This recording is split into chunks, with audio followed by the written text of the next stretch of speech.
From the Kalahari mines in the Northern Cape of South Africa, the Kalahari manganese fields, we have olmeite flowers growing on this almost brecciated matrix with some calcite in between, the little white or the clear crystals you see there. It's an all-round display piece, so this is the one view. Now olmeite fluoresces red under shortwave UV light, so this is most likely going to fluoresce too.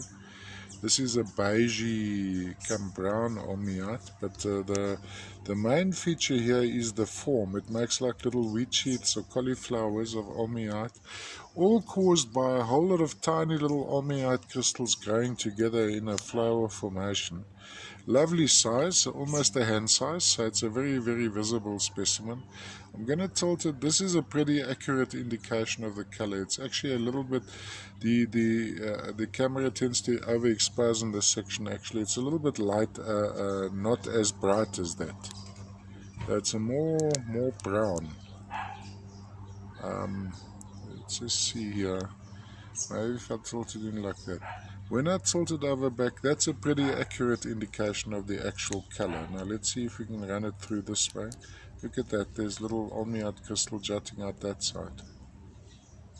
And it's, yeah, so whichever way you look at it, you see something different. We can turn it over this way too. Maybe that's the way of looking at it. Well, look at that. And that's olmeite from the Kalahari manganese fields, Northern Cape of South Africa, just outside the little town of Blackrock, Channing 2 mine.